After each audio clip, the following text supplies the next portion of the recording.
Terdapat 3 tugas inti dari analisis kualitatif. Yang pertama adalah describing, kemudian classifying, dan yang ketiga adalah connecting.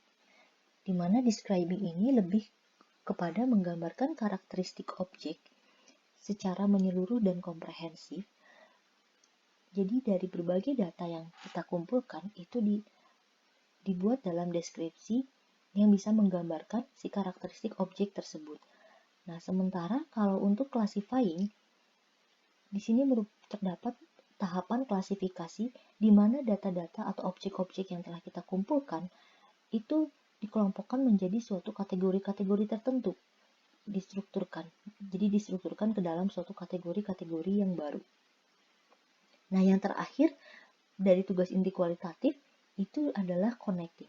Di mana connecting ini setelah kita memiliki kategori-kategori itu, kita tidak berhenti sampai di situ.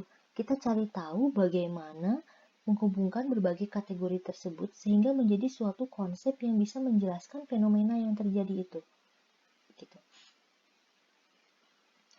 Nah, jadi di dalam describing ini kita tahap pertama atau pengertian dari describing di tahapan pertama analisis kualitatif itu adalah untuk menunjukkan sesuatu dengan kata-kata yang bisa menggambarkan karakteristik orang, karakteristik individu, objek ataupun fenomena. Describing ini merupakan salah satu status atau level paling rendah di dalam analisis social science karena dianggap merupakan analisis yang paling mudah dilakukan. Siapa saja bisa melakukan deskripsi. Namun, describing ini bisa menjadi lebih penting atau lebih bermakna ketika kita memasukkan unsur analisis yang lebih mendalam dan melengkapinya dengan basis-basis teori. Karena tanpa adanya teori, analisis deskripsi ini tidak akan mempunyai makna ataupun memiliki aplikasi untuk diterapkan pada penelitian yang lain. Describing ini merupakan inti dari analisis kualitatif, karena dengan describing ini dapat menjelaskan fenomena dan juga melakukan klasifikasi sehingga kita bisa melihat di situ bagaimana konsep-konsep itu bisa saling terhubung. Di dalam tahapan describing ini, ada 3 aspek yang diteliti. Yang pertama adalah konteks, yang kedua adalah intention, dan yang ketiga adalah proses. Jadi, ada 3 hal yang harus dipahami atau harus bisa dijelaskan ketika kita melakukan penelitian kualitatif dengan metode analisis describing. Nah, yang pertama adalah konteks. Konteks itu merupakan kunci dari makna. Nah, makna apa yang ingin kita sampaikan, itu bisa kita sampaikan ketika konteks tersebut dipahami. Konteks ini menjadi salah satu untuk menunjukkan makna dari suatu tindakan. Bisa berupa sosial konteks di dalam suatu kelompok, institusi, budaya, atau society. Dan bisa juga konteks ini berupa waktunya. Jadi misalnya di dalam ada suatu toko ya, toko laundry gitu. Di depan toko laundry itu ada pengumuman seperti ini.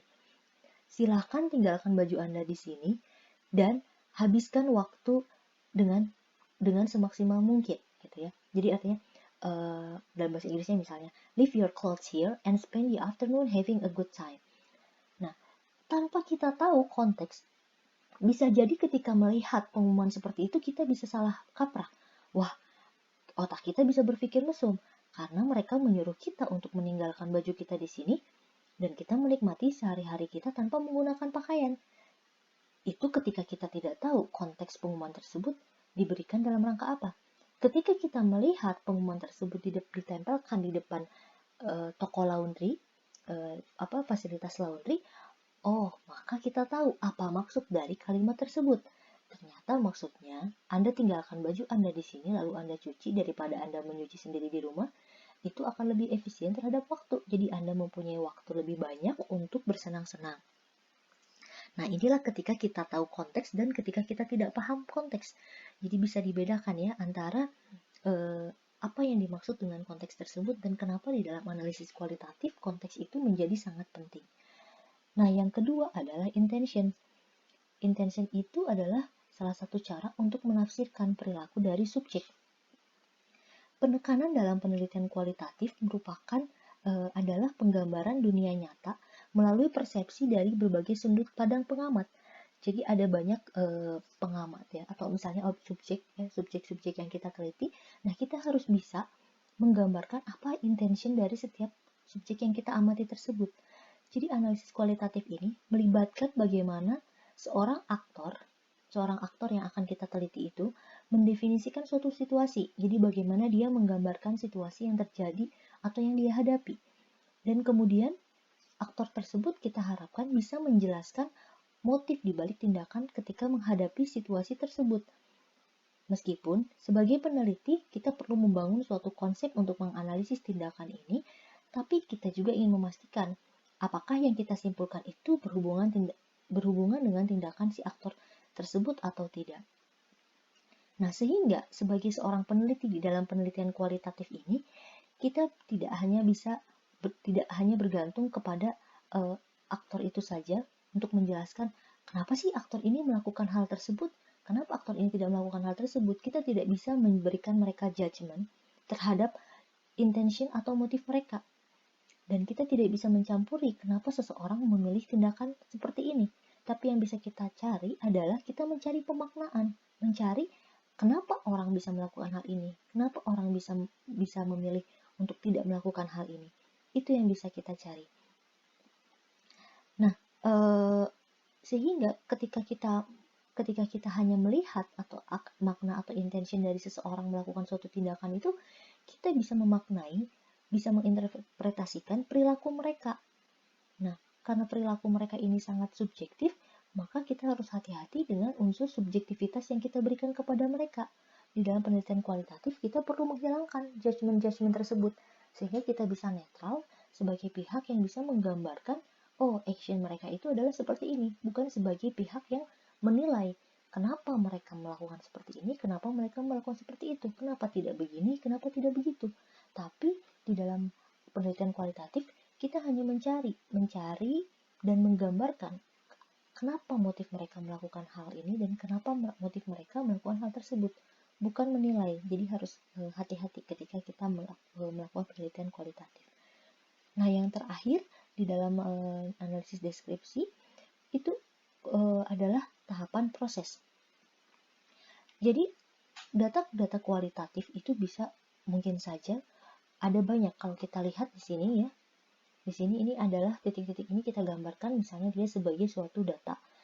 Nah, tidak selamanya data-data yang ada ini gitu ya, yang berlangsung dalam kurun waktu yang panjang ini bisa kita tangkap semuanya. Mungkin saja kita hanya bisa menangkap sebagian data yang di sini, tapi ketika fenomena di sini bisa jadi kita tidak melakukan atau kita tidak mengumpulkan data tersebut. Jadi kita kumpulkan data di lain yang waktu gitu, di waktu atau setting yang berbeda. Nah, bisa jadi itu tidak menunjukkan semua data atau informasi yang kita miliki atau fenomena tersebut berlangsung ketika kita mencari data. Nah, data kualitatif ini terkadang bisa diproduksi atau dihasilkan dalam sekali survei. Jadi misalnya sekali survei kita bisa saja mendapatkan data dan informasi yang kita inginkan. Nah, namun lebih seringnya itu data kualitatif merupakan suatu produk dari pengumpulan data yang dilakukan seiring dengan berjalannya waktu.